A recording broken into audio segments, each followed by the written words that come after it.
Hi and welcome to Geeks for Geeks.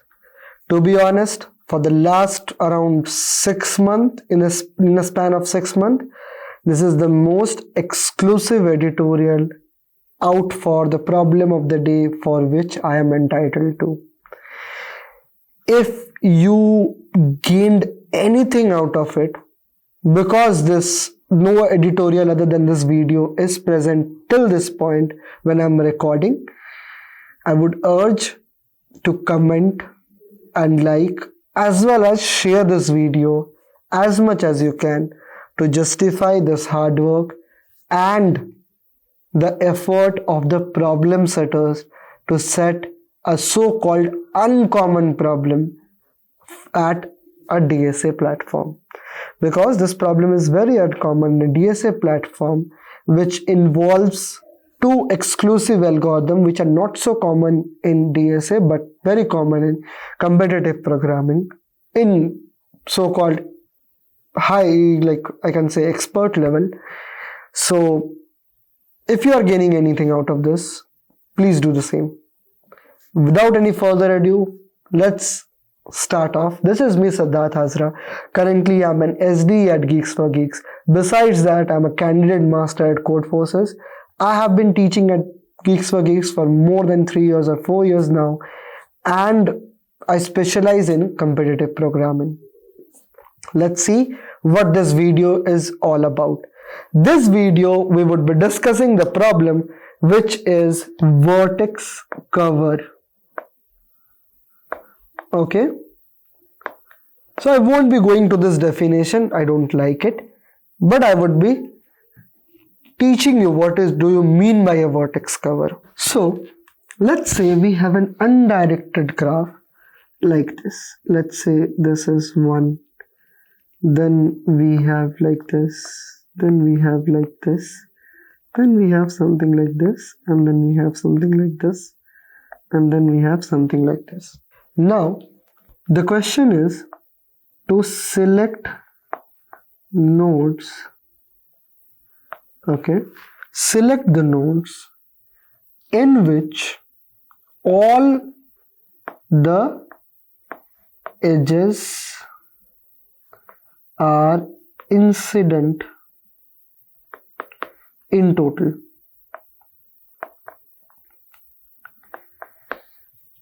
For this, if I want to make you understand, if we select up these edges, that is this edge, and this edge, so all the nodes which are incident to it for this particular node, the edges that are incident to it is this. For this particular node, the edges which are incident to this are this is already marked, and this. For this node, the edges which are incident to that is this one, and this one. What do I mean by incident? Incident means all the edges from or to. Edges from or to. This is an undirected graph, so all the edges from that node. Undirected graph, we don't have any differentiation between from and to, because every edge is a unidirectional edge that we can move from to and fro. So like if there is an edge between A to B, there is also an edge from A to B to A. This is what is meant. Okay, so this is the question. So we need to select all the nodes, and minimum vertex cover implies that selecting the node should be minimum. Selecting the nodes should be minimum. Okay, so out of this, how many nodes are there? 1, 2, 3, 4, 5, 6. So in the worst scenario, the minimum vertex cover would be 6. So let's just say 1, 2, 3, 4, 5 and 6. So for 6, it can act as a vertex cover. So the minimum answer to this is 3 and the maximum can be 6. because 4 vertex cover can also exist, 5 vertex cover can also exist. So you need to find the minimum one. So if you ask that if 6 can be a vertex cover, I would say yes. If you ask me if 5 nodes can be a vertex cover, I would say yes. If you ask me 1 node can be a vertex cover, I would say yes. If you ask me 3 nodes can be a vertex cover, I would still say yes. But if you ask me 2 is a vertex cover or not, I would say no. And again, I would say no. So to find the minimum vertex cover, if you observe, like if you don't really need to observe, like you can think in your head or try to find out the solution, but you won't be able to find the solution because this is a NP hard problem. Okay. So finding the minimum vertex cover, there is no such algorithm to find it because this is NP hard. Then Siddharth, what is the way? The way, if we can't really find a way to solve a particular problem, then the idea is to try all possible ways. The idea is to try all possible ways. So all possible ways means that we need to, at each index, we need to start selecting the points. So all possible ways also has a pattern that if we see that we would try to find if the answer is minimum vertex for that is 3 or not, if the minimum vertex of answer is 4 or not, 5 or not, 6 or not. So as this array is sorted,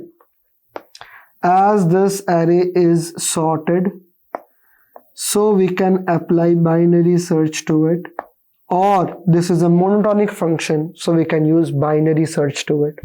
That is, first what we can really do is we can take the lower bound. That is, in the best scenario, 1 node needs to be considered. In the worst scenario, all the nodes needs to be considered. That is 6. So 1 plus 6 divided by 2 is equal to 1 plus 6 plus equal to 7. 7 divided by 2 is 3.5. Taking the integer part of it as 3. So we would go to 3 and we would see if it is possible or not. It is possible. So we would save the answer as 3. Then we would make high is equals to mid minus 1, that is 2. So 1 plus 2 is equals to 3. Dividing it by 2 is 1.5. Taking the integer part of it is 1. We would go and check if 1 is possible or not. No, 1 is not possible. So now low would be equal to mid plus 1, that is 2. And then 2 plus 2 divided by 2 is 2 only. We would go and see if it is possible or not. Not possible. Low is equals to mid plus 1. So low is equals to 3. And whenever low becomes greater than high, the binary search stops. And the last updated would be my answer. Fine. So that this seems fine. But now the question is that we need to design a function which would take up a value k and it would check number of ways to select k nodes from n nodes. This is what I want.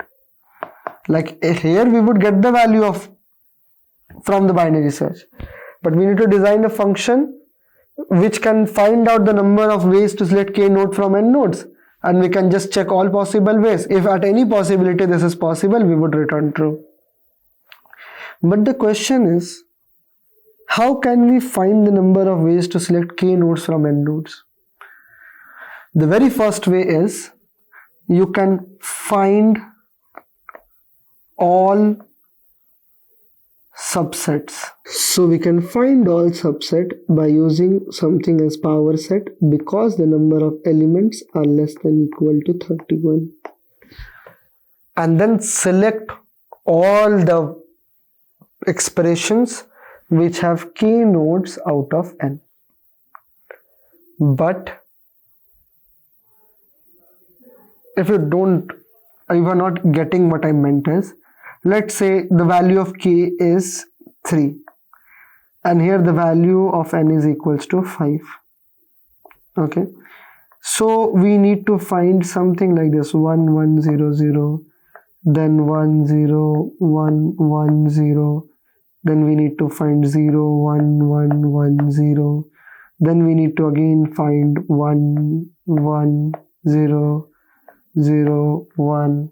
So we need these all values.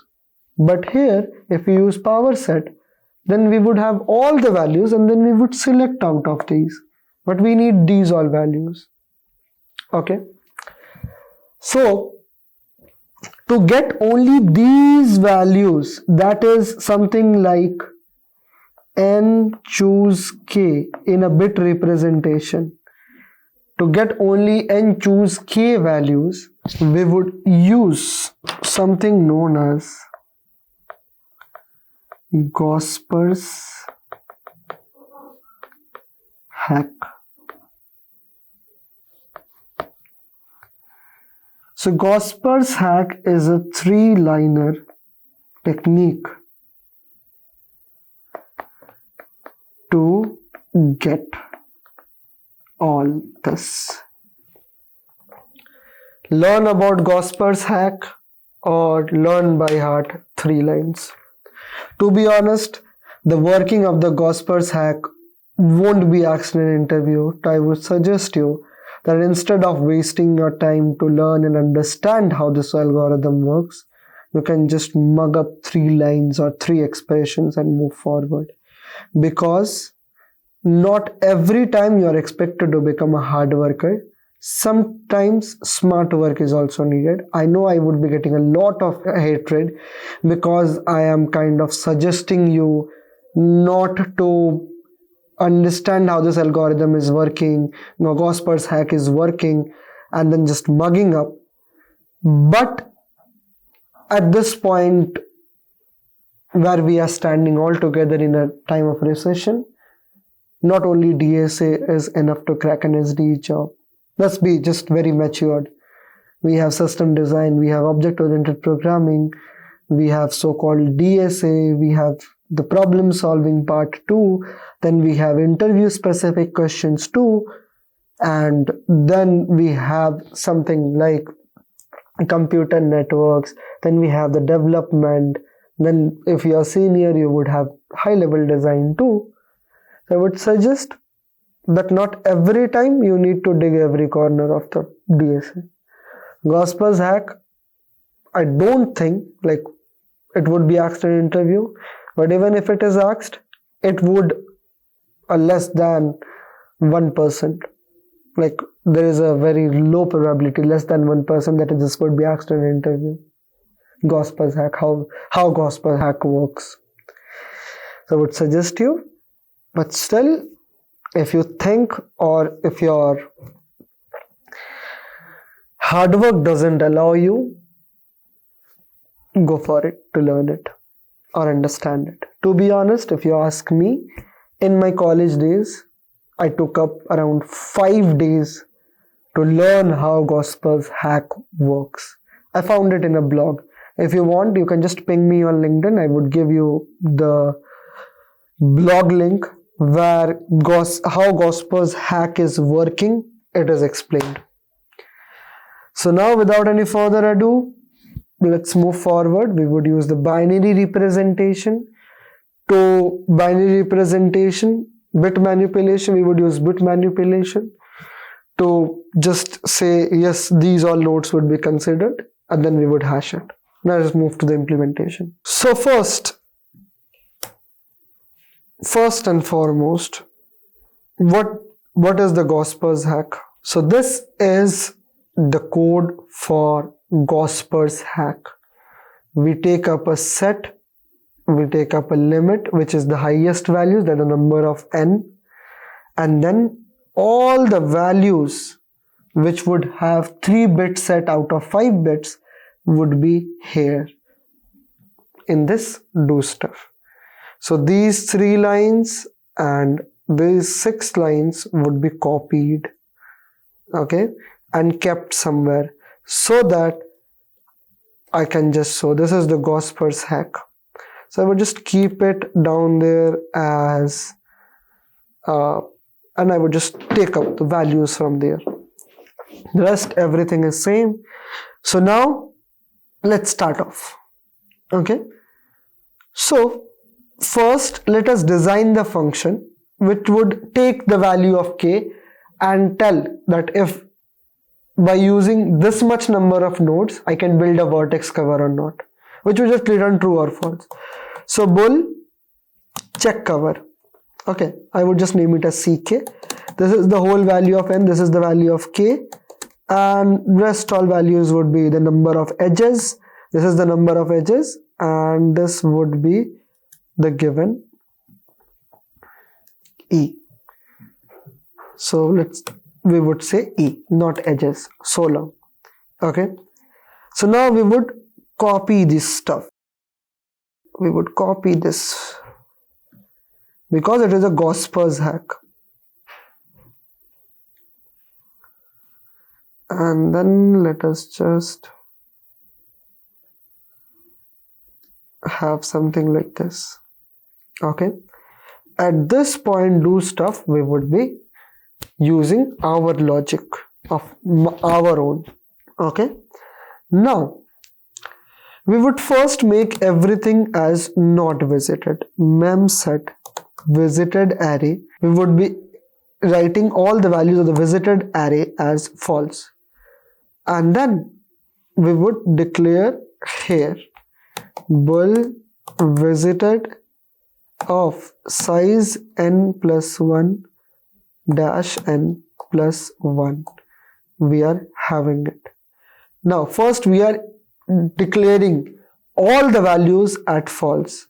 Then we would be initializing the count to 0.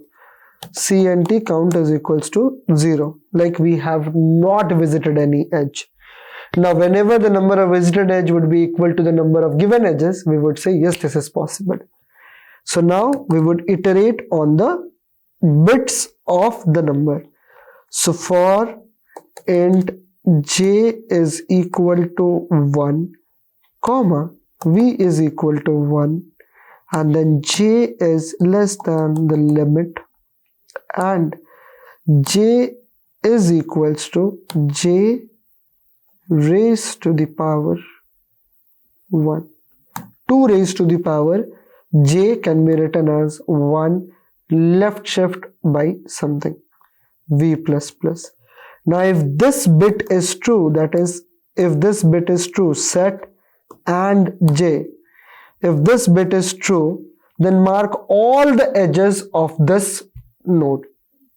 If this bit is true, this denotes that this node needs to be included in our answer. If this node needs to be included in our answer, then all the edges out of that node should be marked as visited. So for int k is equals to 1, k is less than equal to n, and k plus plus. If e of vk, that means a edge exists, so we would make as an adjacency matrix instead of adjacency list. So if an edge exists and it is not visited, and it is not visited up till this point, that is v of k, it is not visited, then we would first visit it, that is visited of v dash k would be marked as true, and as this is an undirected edge, the visited of k dash v would be also marked as true, and then the number of visited edges would be made more. So now after all of this, we would check that if the visited number of edges is equal to the count m, then we would return true. Okay, else we would go out after everything is done and we were not able to find any possible subset which would satisfy as a vertex cover, we would return 0. This is done. Now here we would just convert the adjacency list to adjacency matrix. This is it. Here we would say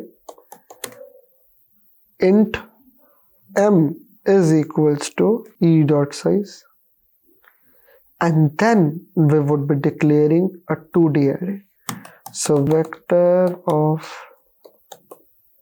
int 2D matrix of E, vector of int E plus n plus 1, comma, like this is the 2D matrix of array list, or here it is a vector n plus 1 with every value as not visited. Then we would just visit on the edges. For int I is equals to 0, I is less than m, and I plus plus, and then we would say that E, here I would just name it as G. So now we would say G of E dash I dot first and E dash I dot second would be made to 1. Like there is an edge from X to V. So if this is an undirected edge, there would be an edge from V to X. If there is an edge from first to second, there would be an also edge from second to first. So G of E of I dot second, then E of I dot first, which would be both made to 1. And then we would simply run one more function. We would just wrap it again. This would return an integer, and I would just name it as helper function. I can just call it as a helper function. What is this helper function for? It would have a vector of integers which would be named as E, and then int n and int m. We would just taking two values, okay, and here we would performing the binary search. So while low would be equal to 1, while low is equals to 1, and high is all the number of edges, that is equal to n. So while low is less than equal to high, and then here we would be writing int answer is equals to -1. Int mid is equals to low plus high divided by 2. After that, if check cover, this is a mistake from my side, this would be vector of integers. So if you have check function of n comma mid, k would be the mid value, then the value of m, and then the given graph, that is E. If this is true, then we would make high is equals to mid -1 and answer is equals to mid. If this is true. If this is not true, if this is a false value, then low is equals to mid +1. Then low would be mid +1. At the end, the last updated answer would be my answer. So I would return the value of answer. Now we need to call something like return helper of vector E. I think we can just pass by reference. Yes, let's just pass by reference. That won't make a difference. Yep. So helper of E comma n, E comma n comma m. Now just compile and see how many errors are we making.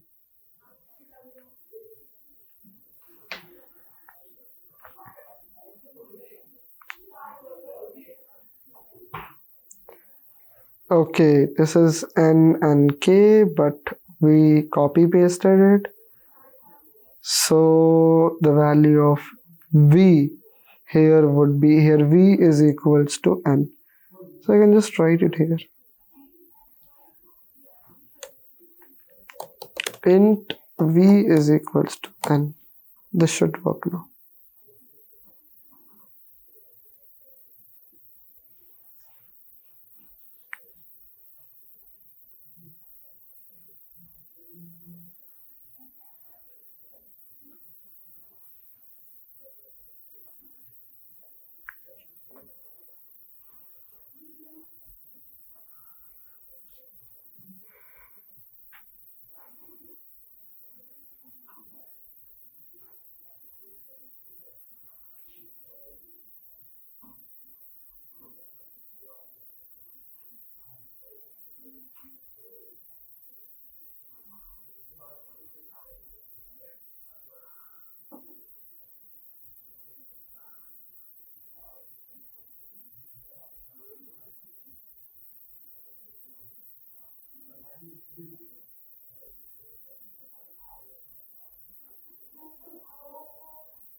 Okay, so I copy here, it is written as 3 2, but it would be just 2. There is nothing like left shift, right shift. And here we need to pass the value of G, the new adjacency matrix, not the adjacency list. And yes, we are going on the correct direction. Now let us see.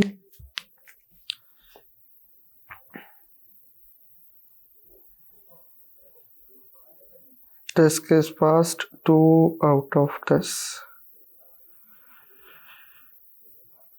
Answer is equals to mid.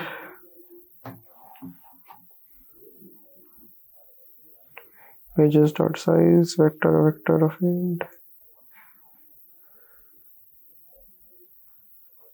Zero is just the name we used at first. So this return answer should be outside. The last updated answer should be my result, not the intermediate updated answer should be my result. And yes, we were able to solve up this problem. That's it for today. Thank you and have a nice day.